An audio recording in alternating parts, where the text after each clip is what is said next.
बिस्मिल्लाहिर्रहमानिर्रहीम। अस्सलाम वालेकुम स्टूडेंट्स। आज जो हमने इस लेक्चर में पढ़ेंगे वो हमारी थर्ड इक्वेशन ऑफ मोशन है। फर्स्ट इक्वेशन और सेकंड इक्वेशन जो है वो हमने प्रीवियस लेक्चर में डिस्कस कर ली थी। आज हम इसकी थर्ड इक्वेशन ऑफ मोशन जो है उसको डिस्कस करेंगे। तो जैसे कि मैंने आपको स्टार्ट में बताया था कि इसके हमारे पास जो थ्योरी है उसका एक ही पैराग्राफ है। ऐसे कंसीडर अ बॉडी, जो आपने पिछले फर्स्ट इक्वेशन में और सेकंड इक्वेशन में वो सेम एक ही पैराग्राफ पढ़ा, तो यहाँ पे भी वही हम पैराग्राफ जो है वो यूज़ करेंगे। और इसका जो ग्राफ है वो भी same first and second condition वाला होगा कि इसमें हमने कंसीडर क्या किया था कि हमारे पास एक बॉडी है जो कि मूव कर रही है इनिशियल वेलोसिटी के साथ, ठीक है, और कुछ टाइम के बाद उसकी फाइनल वेलोसिटी क्या हो जाती है, VF हो जाती है, ठीक है। और इस तरह से हमारे पास ये जो बॉडी हमने मूव करती हुई ली है, इसकी जो मोशन है वो स्ट्रेट लाइन में है, ठीक है। तो ये हमने ग्राफ बनाया था पिछली दोनों इक्वेशंस में, इसलिए इस ग्राफ को दोबारा से एक्सप्लेन करने की ज़रूरत नहीं है और ना ही मैं इस पैराग्राफ को दोबारा से एक्सप्लेन करूँगी। तो आज जो हमने पढ़ना है वो है third equation of motion. Graph हमारे पास है, ठीक है। और अब यहाँ पे हम देखते हैं कि थर्ड इक्वेशन ऑफ मोशन में हमने क्या करना है। बेसिकली इसमें भी हमने टोटल एरिया ही फाइंड आउट करना है, जस्ट हमने जो फॉर्मूला लगाया है वो चेंज लगाना है। जैसे कि सेकेंड इक्वेशन ऑफ मोशन में हमने फॉर्मूला लगाया था कि टोटल एरिया जो होता है वो हमारे पास इक्वल होता है area of rectangle multiply area of triangle के, ठीक है। यानी कि उसमें हमने दो शेप्स को कंसीडर कर लिया था। तो यहाँ पे हम दो शेप्स को कंसीडर नहीं करेंगे, यहाँ पे हम एक ही शेप कंसीडर करते हुए क्या करेंगे, एरिया फाइंड आउट करेंगे। तो यहाँ पे जो हमारे पास फॉर्मूला है वो चेंज होगा। तो ये फॉर्मूला है, ये क्या है, टोटल एरिया, जहाँ पे जो हम फॉर्मूला यूज़ करें, total area OABD। OABD total area हमारे पास कैसे बना, जैसे इसका ग्राफ देखें तो ये हमारे पास है OABD। ये टोटल एरिया है जो इसने कवर किया हुआ है, ठीक है। जो आपको ब्लू शेड नज़र आ रहा है ये टोटल एरिया जो इसने कवर किया है, ठीक है। तो टोटल एरिया जो है वो हमारे पास किसके इक्वल है, ये हम यहाँ पे देखते हैं। इसको हम लिखते हैं S डिस्टेंस, ठीक है। और ये है sum of two parallel sides divided by 2 multiply by base. ये फॉर्मूला होता है इसका टोटल एरिया का कि sum of two parallel sides, जहाँ पे आप लिख सकते हैं, एक स्टेप इसमें ऐड कर सकते हैं कि sum of two parallel sides divided by 2 multiply by base, ठीक है। अब अगर हम देखते हैं इसमें sum of two parallel sides कौन सी बनती हैं, तो पैरेलल साइड इसमें हमारे पास हैं, एक OA है, दूसरी क्या है, BD। अब OA और BD कैसे बनती है, देखो ये हमारे पास है OA और ये क्या है, BD, ठीक है। तो ये हमारे पास दो पैरेलल साइड्स हैं, हमने लिख लिया OA प्लस क्या आ गया, BD। अब अगर यहाँ पे हमारे पास पैरेलल साइड्स तो OD और AC भी बन रही हैं, ये भी पैरेलल साइड्स हैं, लेकिन ये हम नहीं ले सकते। क्यों नहीं ले सकते, क्योंकि अगर हम ये दोनों लेते हैं, ये वाली और ये वाली, तो फिर हमारे पास ये जो ऊपर वाला एरिया है ये तो इसमें नहीं आता ना, ये तो सिर्फ रेक्टेंगल रह जाएगी, ऊपर वाला एरिया तो नहीं आएगा। इसलिए हमने क्या करना है, हम टोटल एरिया की बात कर रहे हैं। तो हमारे पास जो दो पैरेलल साइड्स आती हैं वो आती हैं OA और दूसरी कौन सी आती है, BD। और इसी तरह से इसकी अगर हम बेस की बात करते हैं तो बेस में क्या आ जाएगा, OD, ठीक है। तो इस तरह से मैंने आपको बता दिया कि sum of two parallel sides multiply by base, ठीक है, 1/2 लिख सकते हैं या डिवाइडेड बाय 2 भी लिख सकते हैं, मल्टीप्लाई बाय बेस OD आ गया हमारे पास। अब ये 2 इधर डिवाइड हो रहा है, इधर आके क्या हो जाएगा, मल्टीप्लाई हो जाएगा, ये बन जाएगा 2S = OA + BD multiply by OD। अब हमने क्या करना है, हमने इस OD को यहाँ से ख़त्म करना है, ठीक है। इस OD को ख़त्म करने के लिए हमें दोनों साइड पे क्या करवाना पड़ेगा, OD को डिवाइड करवाना पड़ेगा, ठीक है। लेकिन हमें थर्ड इक्वेशन को प्रूफ करने के लिए, हमें इसका रिजल्ट प्रूफ करने के लिए हमें एक और चीज़ भी यहाँ पे चाहिए, जो कि क्या है, BC, ठीक है। हमें यहाँ पे BC चाहिए। तो अगर हमें BC चाहिए तो इसका मतलब ये है कि BC को हम मल्टीप्लाई करवाएंगे क्योंकि वो चीज़ हमें चाहिए, ठीक है, और OD को हम क्या करवाएंगे, डिवाइड करवाएंगे। तो हमने क्या करवा दिया, ये स्टेप हम खुद से करेंगे कि multiply by both sides by BC divided by OD, we get, हमारे पास क्या चीज़ आ गई, 2S। अब इधर भी मल्टीप्लाई करवा दिया, BC/OD = OA + BD multiply by, यहाँ पे भी हमने OD को क्या करवा, BC को क्या करवा दिया, मल्टीप्लाई और डिवाइड करवा दिया, BC डिवाइडेड बाय क्या बन गया, OD। यानी कि BC डिवाइडेड बाय OD एक साइड एक दफ़ा इधर मल्टीप्लाई करवा दिया और एक दफ़ा इधर मल्टीप्लाई करवा दिया। अब ये OD जो है इस OD से कैंसिल हो गया, बाकी हमारे पास क्या बच गया, OA + BD multiply by BC, ठीक है। अब अगर हम बात करते हैं कि BC/OD हमारे पास किसके इक्वल है, ये इक्वल है A के। अब A के इक्वल कैसे है, आपको पता है कि BC जो इक्वल है वो AT के इक्वल है, जो हमने फर्स्ट इक्वेशन में पढ़ा था, ठीक है। BC इक्वल था VF - VI के और VF - VI किसके इक्वल था, AT के।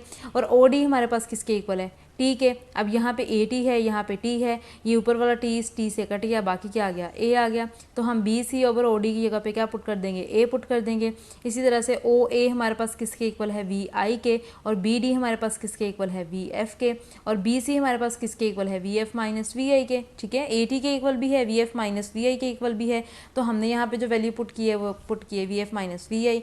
जब हम इन दोनों को मल्टीप्लाई करवाते हैं तो हमारे पास जो आंसर आता है ये आता है वी आई का स्केयर, वी एफ का स्केयर माइनस वी आई का स्केयर। आप ये भी कह सकते हैं कि यहाँ पे मल्टीप्लाई करवाया है, या आप ये भी कह सकते हैं कि यहाँ पे हमने प्लस और माइनस वाला फॉर्मूला जो है वो यूज़ किया है। ठीक है, जैसे कि वो आप फॉर्मूला मैथ्स में पढ़ते हैं कि ए प्लस बी और ए माइनस बी किसके इक्वल होता है, ए स्केयर माइनस बी स्केयर के इक्वल होता है। ये वो वाला फॉर्मूला भी बन जाता है। अगर आप मल्टीप्लाई करवा के आंसर लिखना चाहें तो आप मल्टीप्लाई करवा के इसका आंसर लिख लें। तो ये हमारे पास इसको जब मल्टीप्लाई करवाएंगे तो बन जाएगा 2as is equal to v f का स्केयर माइनस वी आई का स्केयर। और इस तरह से हमने थर्ड इक्वेशन भी प्रूव कर ली। तो ये भी इसी तरह से मैं आपको कहूँगी कि ऐसे आपने फर्स्ट इक्वेशन मैंने कहा था उसका रिजल्ट तो आपने याद करना, उसका डेरिवेशन तो आपने याद करनी है, लेकिन उसका रिजल्ट भी आप लोगों ने याद करना है। तो इसी तरह से ये भी आप लोगों ने इसका रिजल्ट भी याद करना है और डेरिवेशन भी याद करनी है। ठीक है, बाकी इसकी एग्जांपल्स हैं जो कि मैं आपको नेक्स्ट लेक्चर में एक्सप्लेन कर दूंगी। यहाँ पे जो चीज़ है, एक तो ये इंपॉर्टेंट चीज़ है कि यूजफुल इंफॉर्मेशन है to convert metre per second two kilometre per our. अगर हमने मीटर पर सेकंड से किलोमीटर पर आवर में कन्वर्ट करना हो स्पीड को तो किस तरह से कन्वर्ट करेंगे। मीटर पर सेकंड से किलोमीटर पर आवर में जाने के लिए हमें क्या करना है, 3600 से मल्टीप्लाई करवाना है। ठीक है, क्या करना है, 3600 से मल्टीप्लाई करवाना है और 1000 पे डिवाइड करवाना है। लेकिन अगर हमने क्या करना हो, कन्वर्ट करना हो kilometre per hour to metre per second में, तो फिर हमें क्या करना पड़ेगा, 1000 से मल्टीप्लाई करवाना पड़ेगा और 3600 से डिवाइड करवाना पड़ेगा। अब 1000 और 3600 ही हमने क्यों लिया, क्योंकि 1000 जो है वो किलो के इक्वल होता है। ठीक है, 3600 जो है वो इस तरह से होता है कि अगर हम और की बात करें तो 1 घंटे में हमारे पास कितने मिनट होते हैं, 60, और 1 मिनट में कितने सेकेंड्स होते हैं, 60। जब 60 मल्टीप्लाई बाई 60 होता है तो क्या बन जाता है, 3600। ठीक है, तो इस तरह से ये एक आप लोगों ने कर लेनी है, ये न्यूमेरिकल्स में यूज़ होगी इन्फॉर्मेशन।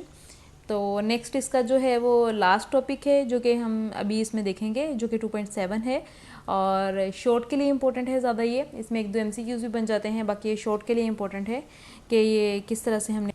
तो अब मैं आपको बताती हूँ कि हमने इसको किस तरह से करना है। ठीक है, तो ये जो हमारे पास है 2.7 motion of freely falling bodies.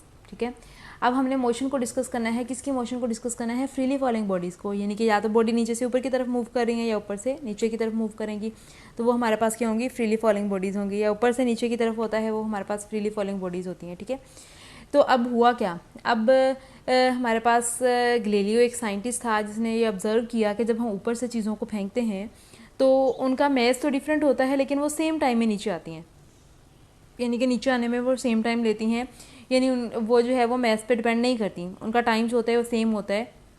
अगर हम सेम टाइम पे ऊपर से फेंकेंगे चीज़ें, सेम टाइम पे नीचे आएंगी, बेशक उनका मैथ क्या हो, डिफरेंट हो।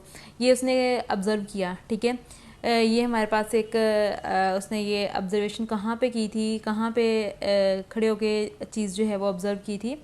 ये एक टावर है हमारे पास पीसा। ठीक है, और यहाँ पे इसने खड़े होके ये ऑब्जर्वेशन की थी और एक्सपेरिमेंट किया था। ठीक है, जो कुछ चीज़ों को गिराया था और इस तरह से उनका जो मैथ था वो डिफरेंट था, और फिर उसने ये देखा कि सारी चीज़ें जो हैं वो सेम टाइम में, बेशक उनका मैथ डिफरेंट था लेकिन वो सेम टाइम में नीचे आई। ठीक है, तो यहाँ पे हम देखते हैं कि drop an object from some height and observe its motion. किसी ऑब्जेक्ट को क्या करें, ड्रॉप करें हाइट से। ठीक है, उसके बाद उसकी मोशन को ऑब्जर्व करें। Does its velocity increase, decrease और रिमेन्स कांस्टेंट, क्या उसकी वेलोसिटी डिक्रीज होती है, इंक्रीज होती है या रिमेन कांस्टेंट रहती है। ठीक है, ये हमने ऑब्जर्व करना है। Galileo was the first scientist to notice that all the freely falling objects have the same acceleration independent of their masses. इसको आप अंडरलाइन कर लेंगे। 2 MCQs जहाँ पे बन गए, एक तो ये है कि एक्सेलरेशन जो है वो इंडिपेंडेंट मैसेज है। ठीक है, मैसेज के ऊपर डिपेंड नहीं करता। दूसरा ये है कि किसने ऑब्जर्व किया था, कौन सा साइंटिस्ट है इसने ऑब्जर्व किया था, तो ये गैलीलियो है। ठीक है, he drop various objects from different message from the leaning tower of Pisa. एक टावर है पीसा। ठीक है, वहाँ से उसने क्या किया था, ये ऑब्जर्वेशन की थी, एक्सपेरिमेंट किया था उसने, कुछ चीज़ों को उसने, कुछ ऑब्जेक्ट्स को डिफरेंट मैसेज के जो थे उसने नीचे फेंका था। He found that all of them reach the ground at the same time. तो उसने ये फाउंड किया कि सारे जो ऑब्जेक्ट थे वो सेम टाइम में नीचे पहुँचे। द एक्सेलरेशन ऑफ, यहाँ से आपने करना है, ये डेफिनेशन है। The acceleration of freely falling bodies is called gravitational acceleration. तो जो फ्रीली फॉलिंग बॉडीज़ का एक्सेलरेशन होता है उसको हम बोलते हैं ग्रेविटेशनल एक्सेलरेशन। जो हम पहले पढ़ रहे थे ए वाला वो लीनियर एक्सेलरेशन था, ठीक है। यहाँ पे हमारे पास है ग्रेविटेशनल एक्सेलरेशन, और ये हमारे पास डेफिनेशन है इसकी, और साथ ही इसमें है कि इट इज़ डिनोटेड बाय जी। ये भी आपने करना है, ये यहाँ से लेके आपने एंड तक पूरा ही करना होगा, ठीक है। On the surface of the earth it's value is approximately 10 ms-2। Basically इसकी जो वैल्यू है वो होती है 9.8, ठीक है, अप्रोक्सीमेट 9.8। तो हम उसको राउंड ऑफ करके कह देते हैं कि इसकी वैल्यू जो है वो 10 ms-2 है। यहाँ पे तो आप 10 ही पढ़ रहे हैं, न्यूमेरिकल्स वगैरह में भी आप 10 ही यूज़ करेंगे, लेकिन जब आप लोग फर्स्ट ईयर सेकंड ईयर में जाते हैं, बड़ी क्लासेस में जाते हैं, तो फिर आप इसकी एग्जैक्ट वैल्यू ही पुट करते हैं जो कि 9.8 है, ठीक है। अच्छा, उसके बाद यहाँ पे आपको वैल्यू भी आनी चाहिए, ये भी MCQs में आ जाती है, ये शॉर्ट क्वेश्चन में भी आप लिखेंगे। For bodies falling down freely g is positive. अब अगर बॉडी ऊपर से नीचे की तरफ मूव कर रही है तो उसकी जी की वैल्यू है वो क्या है, पॉजिटिव है, क्योंकि वो अर्थ के पास आ रही है, ठीक है। और and negative for bodies moving up, और जो बॉडीज़ जो हैं वो नीचे से ऊपर की तरफ जाती हैं तो उसका जो जी है, जो ग्रेविटेशनल एक्सेलरेशन है, वो क्या होता है, नेगेटिव होता है, ठीक है। तो ये दो बातें आपने याद रखनी है, ये भी MCQs में भी आ सकती हैं, लेकिन आपने इसको वैसे भी याद रखना है, न्यूमेरिकल्स क्योंकि हमने करने हैं तो उसके लिए आपको याद रखना पड़ेगा, ठीक है। अच्छा, उसके बाद हमारे पास इसमें है equations of motion for bodies moving under gravity. ये वाली जो इक्वेशंस ऑफ मोशन है, ये वही इक्वेशंस ऑफ मोशन है जो आप पीछे पढ़ के आए हैं, लेकिन वो वाली जो इक्वेशंस ऑफ मोशन थी वो हमने पढ़ी थी लीनियर एक्सेलरेशन के लिए। तो यहाँ पे जो हमने ये तीन इक्वेशंस हैं ये हैं ग्रेविटेशनल एक्सेलरेशन के लिए। देखिए इसमें हमने क्या चेंज करना है, जस्ट हमने क्या करना है, यहाँ पे लीनियर एक्सेलरेशन यानी ए था, वहाँ पे हम जी पुट कर देंगे, ठीक है। और यहाँ पे हम डिस्टेंस ले रहे थे, एस ले रहे थे, तो यहाँ पे हम डिस्टेंस की बात नहीं कर रहे हैं, यहाँ पे हाइट की बात कर रहे हैं, तो हम एस की जगह पे क्या पुट कर देंगे, एच। सिर्फ ये दो चेंज करने हैं हमने, बाकी वही रहेगा। अब ये फर्स्ट इक्वेशन क्या थी, v f is equal to v i plus a t था, तो यहाँ पे हम कर देंगे इसको जी टी, ठीक है। इसी तरह से सेकेंड इक्वेशन जो है वो यहाँ पे एस था, तो यहाँ पे हमने कर दिया h is equal to v i t plus 1/2 a t का स्केयर था, तो हमने कर दिया जी टी का स्केयर। और थर्ड जो थी वो थी 2as, तो हमने कर दिया 2gh is equal to v f का स्केयर माइनस वी आई का स्केयर। अब ये वाली जो हमारे पास इक्वेशंस हैं ये है ग्रेविटेशनल एक्सेलरेशन के लिए, ठीक है। तो यहाँ तक हमारा ये चैप्टर कंप्लीट हो गया है। अब इसमें हम नेक्स्ट लेक्चर में देखते हैं, इसमें एग्जांपल्स कुछ डिस्कस कर लेते हैं, और इसकी जो एक्सरसाइज है, शॉर्ट क्वेश्चंस हैं, और इसके MCQs वगैरह हैं वो हम डिस्कस करेंगे इंशाल्लाह, ठीक है। तो उम्मीद है कि आपको आज का लेक्चर समझ आ चुका होगा, अच्छे तरीके से समझ आ गई होगी आपको। और जैसे कि मैंने आपको स्टार्ट में भी बताया था कि फर्स्ट, सेकंड और थर्ड इक्वेशंस, तीनों इक्वेशंस बहुत अच्छे तरीके से आप लोगों ने करनी है, बहुत ज़्यादा इंपॉर्टेंट है, ठीक है। तो ये तीनों आपने बहुत अच्छे तरीके से करनी है, और जो लास्ट मैंने टॉपिक आपको पढ़ाया है वो ज़्यादातर जो है वो शॉर्ट के लिए इंपॉर्टेंट है, शॉर्ट में आता होता है, वो भी बहुत ज़्यादा इंपॉर्टेंट है। और उसके बाद मैंने आपको 3 इक्वेशंस पढ़ाई हैं जो कि ग्रेविटेशनल एक्सेलरेशन के लिए बताई हैं, वो भी इंपॉर्टेंट हैं, तो वो भी आप लोगों ने करनी है, ठीक है। तो उम्मीद है कि आप लोगों ने अच्छे तरीके से आज का लेक्चर जो है वो अंडरस्टैंड कर लिया होगा। अल्लाह हाफिज़।